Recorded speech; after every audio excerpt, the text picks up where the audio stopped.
San Francisco Bay. The year is 1849. Today, this city is known for skyscrapers, technology, and global finance. But in 1849, San Francisco barely looks like a city at all. There are no tall buildings, no paved streets, no organized neighborhoods. Instead, you would see tents, hundreds of them, wooden shacks built in a hurry, mud roads filled with carts and shouting crowds, ships packed tightly into the harbor, thousands of men arriving every week from every corner of the world, all chasing the same rumor, gold. Some will become incredibly rich. Most will lose everything. And the quiet coastal settlement that once had only a few hundred residents is about to explode into one of the most chaotic cities on Earth. Just a few years before the gold rush, San Francisco was barely noticeable on the map. In the early 1840s, the settlement was known as Yerba Buena, a quiet trading outpost along the northern coast of California. A small cluster of wooden buildings sat beside the calm waters of the bay. A few dirt paths connected the houses, warehouses, and a simple dock where ships occasionally arrived. The population was tiny. Only a few hundred people lived here. Most were traders, sailors, fishermen, and merchants who supplied nearby ranches and passing ships. Life moved slowly. Cargo ships came and went, bringing cloth, tools, and supplies from distant ports like Mexico, Peru, and the eastern United States. Cattle ranches covered the surrounding hills. Beyond the shoreline, vast open land stretched in every direction. There were no crowded streets, no busy ports, no gold seekers. Most people living here believed the settlement would remain a small coastal town, a useful port perhaps, but nothing more. No one standing on the quiet docks of Yerba Buena in the mid-1840s could have imagined what was about to happen, because within only a few years, this quiet harbor would become the center of one of the largest migrations in human history. By early 1849, the word gold is spreading across the world with incredible speed. Newspapers in the eastern United States published dramatic stories about rivers filled with gold and miners finding nuggets worth entire fortunes. Soon the news crosses the Atlantic and the Pacific.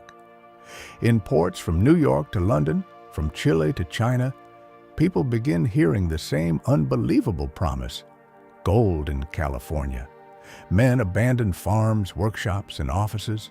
Sailors sign on to ships heading west. Merchants pack supplies.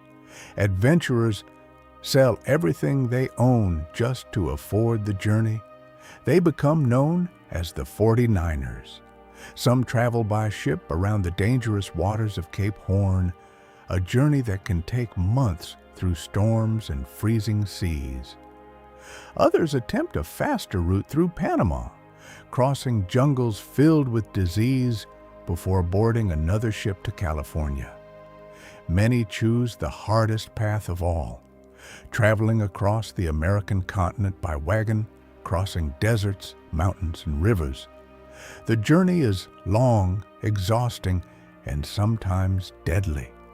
But the promise of gold is stronger than the fear, and nearly everyone chasing that promise arrives at the same place first, a small coastal settlement on the edge of the Pacific, San Francisco. By early 1849, San Francisco begins changing at a speed almost no one could have imagined. Ships arrive in the harbor every week, carrying hundreds of hopeful fortune seekers. Some come from the eastern United States. Others arrive from Latin America, Europe, Australia, and China. All of them have heard the same story, that gold is waiting in the rivers of California. But when they step onto the shore of San Francisco, they quickly realize something. The town is completely unprepared for them. There are not enough houses, not enough rooms, not even enough streets. So people begin building whatever shelters they can as quickly as possible. Tents appear first. Canvas stretched over wooden poles. Then small wooden shacks, crude structures nailed together in a matter of hours. Within weeks, entire rows of tents line the muddy shoreline. Temporary camps stretch across open land. Some structures are little more than cloth and rope. Others are rough wooden cabins built from ship lumber and crates. The city grows outward in every direction, but there is almost no planning. Paths between tents slowly become streets. Crowded alleys form where people walk repeatedly through the mud. The ground is uneven, dusty when dry and thick with mud when it rains. Yet despite the chaos, the camps are alive with activity. Men cook over open fires. Merchants shout prices for tools and supplies. Gamblers invite newcomers into noisy tents filled with cards and dice. Music spills out of makeshift bars that stay open late into the night. San Francisco has become something extraordinary. A city built almost overnight. A place where thousands of strangers, all chasing the same dream, are trying to build a new life in the middle of complete chaos. But with this explosion of people, San Francisco quickly becomes something else, a city where law struggles to exist. In 1849, the town grows far faster than its government. There are only a handful of officials, very few courts, and almost no organized police force. Thousands of newcomers arrive every week, and many of them bring their own ideas about rules and justice. Disputes break out constantly, arguments over gold claims, arguments over gambling debts, arguments over stolen supplies. Many of these conflicts are settled in the streets. Fists are common, knives are not unusual, and sometimes guns appear. At night, entire blocks glow with lantern light from crowded saloons and gambling halls. Inside, miners who have just returned from the goldfields pour gold dust onto tables, betting fortunes in card games that can last until sunrise. Some men win enormous amounts of money in a single night. Others lose everything they brought from home. The line between opportunity and disaster in San Francisco is incredibly thin. Thieves roam the muddy streets searching for careless miners carrying bags of gold. Fraud spreads through the gambling halls. Fights erupt after too much whiskey, and because official law enforcement is so weak, citizens sometimes take matters into their own hands. Vigilante groups begin forming, determined to bring some kind of order to the chaos. San Francisco in 1849 is not just a boom town. It is a city where wealth and danger grow side by side. Ironically, many of the people who become rich during the gold rush are not miners. They are merchants, shop owners, hotel operators, anyone who sells supplies to the endless waves of miners heading inland. A shovel that normally costs $1 might sell for 10. Boots sell out instantly. Food becomes incredibly expensive. Some merchants earn more money in weeks than miners find in months. San Francisco becomes a massive supply center for the gold fields. Ships unload tools, clothing, food, and equipment. Warehouses expand along the waterfront.